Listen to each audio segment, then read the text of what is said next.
Our next speaker is Maria Crotty, who is a rehabilitation physician based in Adelaide. Her special interest is working with older people, in particular those who have dementia. She is a professor of rehabilitation and aged care at Flinders University, the director of rehabilitation at Repatriation General Hospital, and the clinical lead of rehabilitation for Country Health SA. Her research focuses on recovery after illnesses, strategies to maintain walking after stroke and hip fracture, and on new rehabilitation technologies. Would you please welcome Maria to the stage?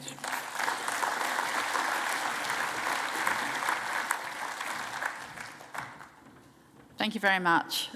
So, as Ida said, I'm a rehabilitation physician. I'm not an expert in dementia. My area is recovery. And to date, there hasn't been that much work in rehabilitation and dementia, but I think that's probably about to change. So rehabilitation comes from a slightly different base from a lot of areas in medicine. There's a UN convention on rights for people with disabilities, which countries sign on to and sort of guarantee that you will be able to access services which will keep you active within the community. And WHO, the World Health Organization, has developed a model of rehabilitation which supports this, and it's got a big emphasis on participating in the community. So it's not just simply exercise, it's about maintaining your function and being active to remain in the community. So that kind of rights-based approach has actually, which we've seen a little bit with the National Disability Insurance, where people look at, maybe it's going to cost money to get people fit and to keep them, to rehabilitate them and to get them into the community, but the return on investment of not having them dependent, that sort of argument is tending to tilt towards a rehabilitation focus in many conditions at the moment. So I'm also a member of the NHMRC Partnership Centre for dealing with cognitive decline and related functional decline. So it's a very long name, but that's a centre funded by the National Health and Medical Research Council. And we have several partners. Alzheimer's Australia is one, and we have 3 aged care organisations and the Commonwealth. The focus of our research group is on care rather than cure. So our area looks at what do we know already for people who already have dementia and what could be rolled out on a larger scale. So when the centre was set up, Alzheimer's Australia in particular asked us, that was when Glenn Rees was still around, they asked us to organise a national guideline which would be signed off by the NHMRC on what was the best evidence for treatments in dementia. And at the time, I remember arguing with Chris Hatherley and Glenn and saying it wasn't a great use of my time. And they said, no, we need to get the guideline, even if the evidence isn't fantastic, because we need to stop having debates about the evidence, get it down and start implementing and rolling out changes, and we can fix up the rest as we go along. And so we did actually launch that guideline this year in March, and we have a consumer version of that coming out in November, which Alzheimer's Australia will be launching. So I'm going to refer to that a little bit in this talk. So I just need to declare that we do receive money at the REPAT for drug trials on drugs to strengthen muscles in older people, but I can honestly say it's not going to come up here, and I can also let you into a secret that we're not showing much more effect than you get from a very good exercise program with all the new drugs. Why does it matter? So after you have a diagnosis of dementia, there are quite a lot of physical issues with dementia, and staying fit isn't always supported by what's going on around us. It's quite a feared condition. People keep it quiet, and many people themselves regard being retired and being older as a period of inactivity. So it's not a natural thing to think, I've got to stay fit. And certainly the health system and our private health funds don't really, not particularly dementia friendly. So if we look at the biological perspective, you can see on this graph that I've put up here, a very classic kind of graph that we use when we're talking about rehabilitation with our students. We show them these 3 courses of diseases, and right on the right you see a picture of dementia and frailty, and you see a very slow decline. So certainly dementia does get worse and does lead to disability, but it's quite a long disease trajectory. And next to it you see organ failure and things like cardiac failure and respiratory failure, which have a much more, you have exacerbations or remissions. And then you can see one example of cancer. I think there are cancers which are more like a chronic disease, but that would be like a brain tumour. And I guess the key thing is we have very well developed rehabilitation models for both cancer and for heart failure and respiratory disease. So if we were to do a referral to an outpatients for cancer rehab or cardiac rehab, it would be no one would blink. But if we did a referral for someone who was starting to fall and was having problems with dementia, people would, and you'd said, can I have some dementia rehab? People would look twice. So you have to often rephrase it because we don't have the language, we don't have well-developed models at the moment. So this is the kind of basic concept in rehab. This is Rehab 101. You know, you can see the line that goes across the horizontal line. There's independent and there's dependent. And essentially, it's this concept of having reserve, that most people in this room, if they had a cold or a urinary tract infection, they'd have a bit of a dip in function, but they'd be so far above the line of being dependent that it wouldn't matter. But if you're really a little bit frail and you're using your arms already to get out of a chair, you get a urinary tract infection, you have no real reserve. So that's sort of one of the key concepts in the way that we approach rehabilitation. So what are our guidelines, our new guidelines? This is a picture of them. What are they saying about rehabilitation? Well, precious little, I have to say, precious little. There's not a huge amount of evidence, but I will quickly show you what we've got. So our guideline, we break everything up. We sort of rate the evidence, so we rate it into practice points, which is just essentially people's opinions, consensus-based, where there's a bit of evidence, and then a strong evidence-based recommendation. And our guidelines, well, Mark was on our committee. We had a committee of experts from all over Australia. They reviewed the evidence. They looked at the UK NICE guideline. There were a lot of new reviews were done, and they came up with 109 recommendations, of which 29 were the highest level evidence-based, but the evidence was many of them were slightly low quality, but it wasn't that different from conditions like diabetes. You know, it wasn't abysmal. It wasn't that different from diabetes. What our problem with the guidelines was that the best evidence was in the areas where there were drugs, because there'd been really excellent trials done in those areas. So we had, good recommendations on avoiding antipsychotics, great recommendations on how to use antidepressants, reasonable recommendations on, how to manage changed behaviours, carer training. But there were lots of areas that we were quite interested in, which were things like cognitive rehab, what sort of therapy should you give. We just didn't have the evidence. So we did have, when it came to promoting functional independence, two very clear recommendations.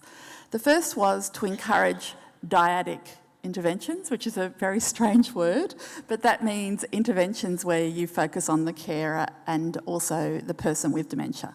So we have quite good evidence on those dyadic interventions being important in achieving functional independence, and we had reasonable evidence that was good enough for us to encourage exercise. So there are problems with the guidelines. They're a snapshot in time. As I said, you never quite get what you're really interested in, but they're a starting point. So we didn't really get the combined exercise and cognitive interventions, which we're all very fascinated with, or what's going on with technologies. We didn't get clear guidelines on that, but we got something. And as a result of it, we did this paper, which we think is important, and it's a bit of a complex paper, but I will just step you through it. The straight line going down is what we call the line of no effect. And so we basically put the effects of all the non-pharmacological treatments and the pharmacological treatments up and the alternative therapies. And then we just sort of looked rough, and we were able to say that the non-pharmacological treatments had the lower quality evidence, no question about it, whereas the pharmacological treatments had the better evidence. But you can see, if you're over on the right, that little dot on the right, it shows you're getting an effect. I haven't got a pointer, but it shows the effect. And you can see those top two, which are the dyadic interventions and exercise. You can see that the effects look slightly larger than some of the drugs. So we were able to run an argument, which is being picked up quite well by the journals, that, you know, we're subsidising the treatments for the drugs, and we're really not investing in a lot of the treatments, the non-pharmacological treatments, the carer training interventions and the exercise interventions. And we're now in the phase where we're looking at these two areas and trying to translate them in Australia and put costs on it and promote this argument. That's what our centre is doing at the moment. I'll just say a few words about that. So, dyadic interventions. So for someone coming from rehabilitation, dyadic interventions look like common sense. You know, they look incredibly obvious. You observe the home, they have the same common elements. There's lots of different types, but you know, you observe the environment, you evaluate the capabilities, you involve the person with dementia, obviously, and their family, and then you introduce small incremental changes. You might use role play. There's a lot of emphasis on how you communicate and skill building, and then you readjust. But I guess the key that is a bit different to conventional rehabilitation is that there are three players. There's the person with dementia, there's the caregiver, and then, very importantly, there's the environment. So you're playing with three variables in this. So the one that we're interested in at the moment is called COPE, and it's a program for older people in their own home. So we've looked at this one quite closely, and what this program does is you identify three problems, and it works with occupational therapists. So you work with three problems with the family, and you might decide, you know, there's a problem with people getting up at night, or you're worried about being a bit inert during the day, or agitation in the evening. And then you run through strategies, and there are recipes which you might adapt. We've got lots of recipes and adjust, and you come up with an approach. Now, the key thing about it is that the OT does 8 visits. So they stay with the family and the carer in their own home. They're visiting 8 times. And when I usually present this, people say, well, that's a lot. But for us in rehabilitation, if I had a patient who had a stroke or a brain injury and we were sending an OT out 8 times, truly, it's a drop in the ocean. It's nothing. So for us, if we can show, and this is what we're doing at the moment, that it's highly cost effective, then we will be pushing it, you know, and promoting it.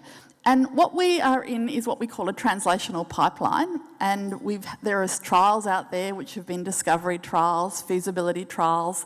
We think we can see in America that it looks reasonably efficacious.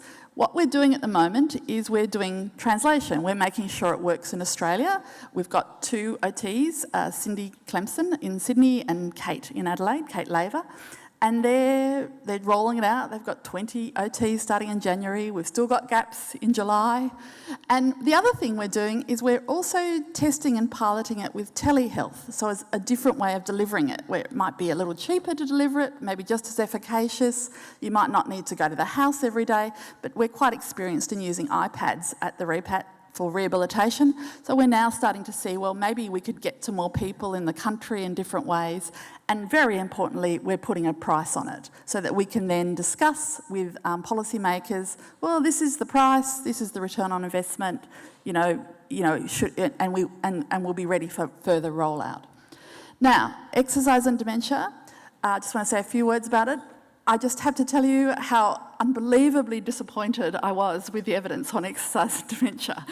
Of course exercise is going to work with dementia, you think, but what our problem is that there's not a lot of good trials that have been done yet. So there's lots of signals, lots of little trials, lots of very good signals suggesting that it's going to be very useful, and it's very hard to believe with a rehab background that it's not going to be useful, quite frankly, but we haven't got the kind of definitive trial that we would like to see. Obviously, the ways that it could work is it could work on your vascular health, it could work on your social interaction and mood, it could actually work on the brain function itself, and it could be affecting a number of different outcomes. There is reasonable evidence that it's going to have an impact on activities of daily living. I think the issues around cognitive function are a little bit more at the moment out there. I think in terms of prevention, it's not bad, the evidence, lots of observational evidence. There's a bit of RCT evidence for mild cognitive impairment, which I'm sure our expert speaker will be more across than I am, but it doesn't look too bad there for exercise. It's just not as strong as I would like after diagnosis, but I think we're in early days. And our own centre, our own cognitive decline centre, is actually still going to do guidelines because we're about to do protocols for various levels of dementia. We've got a consortium together, and we've included people from Germany who are very focused on exactly how do you deliver exercise interventions, because we often have to use techniques like mirroring because we can't use verbal approaches and with certain groups, and we have to use small groups, cosy environments. So there's a lot about how you deliver exercise interventions for people with more advanced disease. So we're going to set out some guidelines on what the best available evidence is. I think what we think is interesting is the multimodality exercise programs, and I put up a picture of the sort of things that people are testing. So we know that aerobic activity and strengthening, there's reasonable evidence, but everyone is very fascinated by the idea of doing something where you're using the brain at the same time, like dancing, or in this case, this is one of the Japanese ones where you have a mat and you sort of have different stepping patterns as you do it. So they're combining programs where you have strengthening for 15 minutes, aerobic activity for 20 minutes, and then you move on to this. Now, my experience with exercise interventions in other areas is that usually, such as stroke, usually you need quite high doses. So I think the dose, you need quite a lot of exercise to get effect, more exercise than people always expect. But I think we're at the point at the moment where we're all very fascinated by this. We've got enough to roll on to make recommendations, particularly if we focus on frailty, on the sort of loss of function. If we take an approach where what we're interested in is stopping people from getting weaker, then we feel that we've got enough to run with. So obviously frailty, which is a sort of a recognised geriatric syndrome where people sort of start to dwindle and look like they're falling more often, it shares a lot of common mechanisms with dementia, and we can see that there are both cardiovascular and cerebrovascular risk factors are affecting both. We can see common mechanisms on how it looks like they're both chronic inflammatory processes. And so we have got quite reasonable evidence on how to manage frailty, and we're extrapolating that into dementia at the moment in programs. We're looking at combinations of aerobic, as I said, and resistance strength training, putting those together. Our own group in our centre has done trials in frailty, and the only thing we would say about it is that we usually have to do more than just exercise. We have to include nutrition, we have to include a bit of problem solving, we have to usually have some approach to equipment, so it's not usually a one intervention, single intervention. We usually have to offer a package to get an effect in frailty. So our feeling is we may need to offer effects if we're going to try and affect function we have to offer packages if we want to affect function. So that's what our centre is at the moment quite interested in. So this is the trial in frailty, and I guess the only thing I want to point out, they were able to reduce frailty, is that the number needed to treat was 7. That's actually quite a powerful effect, quite a powerful intervention. They were able to get quite good effects on mobility, and that's the strategy we will go with in this first instance in our translational work on dementia. So the last group I just want to say one very quick thing about is rehabilitation for people who live in nursing homes. This is an area where there's very few trials. We do know that in the few trials that exist that you can get results, improvements in functions in certain groups, particularly hip fractures, but it takes a longer length of time. Pain is a very key issue in this group. It has to be managed quite carefully. We've done a trial in Adelaide, and this is a very interesting story. We did a trial in Adelaide where we were able to show that if we gave rehabilitation to people with dementia who'd broken their hips, we got effects, but many of them died within the same year. So when we did the cost effectiveness analysis, the return on investment looked quite low.